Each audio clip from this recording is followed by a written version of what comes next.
I would go into our building, go to work, and we were doing psychic stuff all the time. The moment you leave that building, not only could you not talk about it, but virtually every other scientist thinks it's bullshit, that this stuff doesn't even exist. So that felt very odd to me. So it's so odd that after a while, it just didn't feel very comfortable to be working in a place where we could have made major breakthroughs and never talk about it. We had Russell Targ on the podcast, as you know, and Russell Targ is now close to 90 years old. But he was also a scientist like yourself, physicist. And just for the listener here, just to have him catch up for 5 seconds here. He was hired eventually by NASA and then by the CIA to run a program where he was asked to research psychic abilities and also train high-level military personnel and government personnel in these abilities for about a decade, starting in the early 70s. I think it was a little after he left, you were asked to come on to this program. That's right. Tell us a little bit about it, please.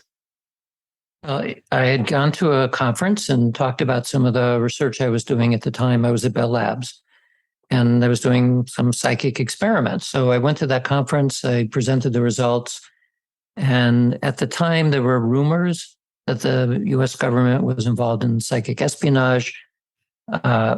It was known that some research of this type was going on at SRI International because they had published a few papers. They didn't talk about the military stuff, but they did talk about what they were doing.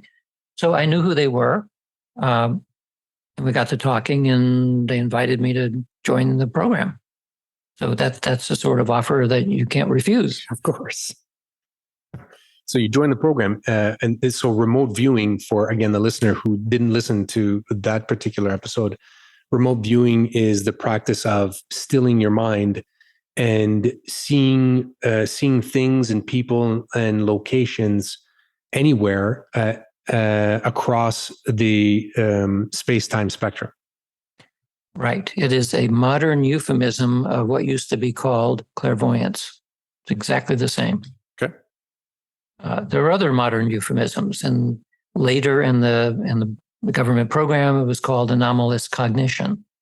And these euphemisms are useful in that when you use the sensitive P words, as I say, the psychic, the psi, all those kinds of P words, people oftentimes think they know what you're talking about. They think, they hear it and they're thinking, oh, it's like Madame Zodiac or something. And so the new terms are developed to either make the description more neutral, like anomalous cognition, or to use a term like I coined this term of presentiment, which means pre-feeling. So it's a form of precognition, but you're not cognizing anything. Your body is reacting to something in an emotional way or nervous system way. Mm-hmm. So it's presentiment. So we make up these terms to describe what we're dealing with without also implying that those terms are explanatory. They're not, they're descriptive. This, by the way, is true for all of the psychic terms, like telepathy. People think, oh, I know what that is. Well, not really. It's a description of the nature of the experience, but it's not an explanation for it. Why did you leave Stargate?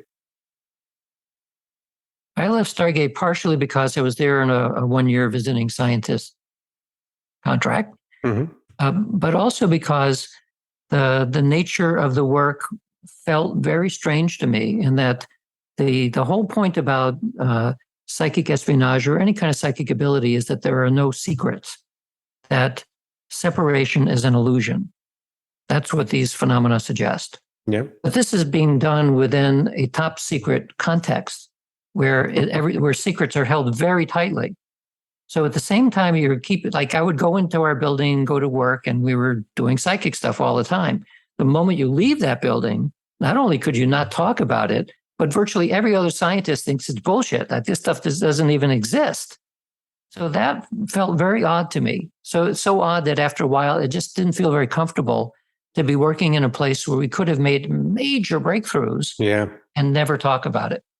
Yeah, that's the tragedy I see with that program, with any other like programs, is that there's so much great science that can come out of this, but because it has such a narrow focus on military operation, it can go nowhere. And of course, it's it's to the benefit of the military organization for it to be poo-pooed in public.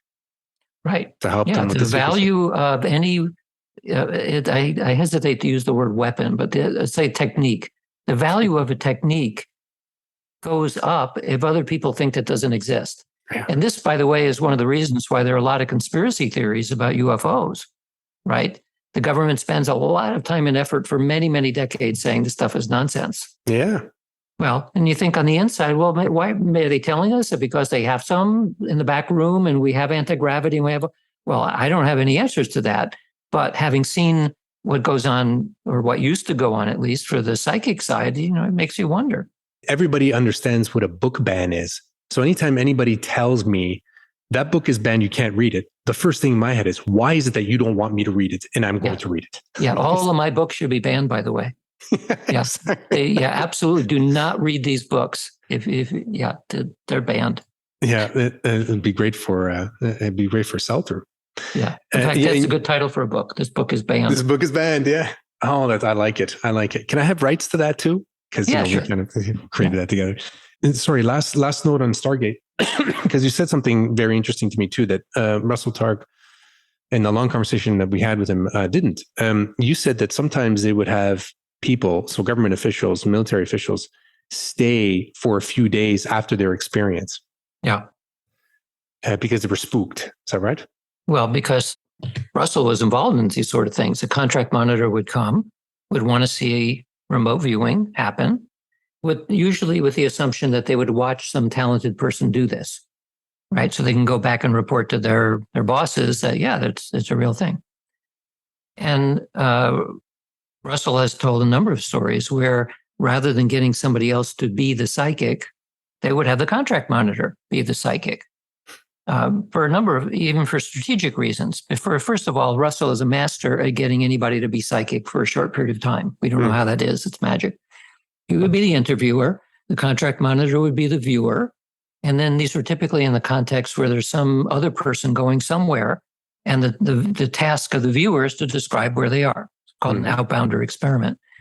So they would do that experiment. The contract monitor would provide some kind of imagery, and it turns out it was a good match. Well, if the contract monitor came in as a skeptic, but with a capital S, meaning this stuff is bullshit, this cannot happen, and yet they, through their own experience, show that it does happen, you don't want to immediately let that person go back to work because they'll seem like a raving lunatic. Because people will know what they were like before, and now they're coming back. They'll say, well, they've slipped you some drugs or something. I mean, that's ridiculous. Yeah. So what you do then is you take that person, you allow them to calm down. You allow them to take part of their belief system has been cracked, and you allow it to reassemble itself, like put it all back down with one new element. The new element is, there's some strange things like this that work. We don't exactly know how it works, but it's real. It's no big deal. No big deal. Yeah, it is the deal. It's the deal. Well, it is, and at the same time, it's no big deal in the sense that it's been around since probably forever, right? We're not creating something out of nothing. It's a phenomenon that's been around since humanity has been around, and we know it exists in some animals too. So all we're doing then is simply changing the lenses on our view of reality and saying, oh, well, we missed a few things. Which, I mean, no one should be surprised at that. Before we had microscopes and telescopes, the world was what you see. Well, we know that the world is much more complex than that. And this is just one other aspect of it that we were only beginning to understand. Well, yeah. You did tell me as well, I wrote it down. Science is good at studying the world from the outside, but not from the inside. And that is what you're attempting to do. Yeah, you study from the inside through the contemplative traditions, which so far is fledgling at best within the scientific tradition.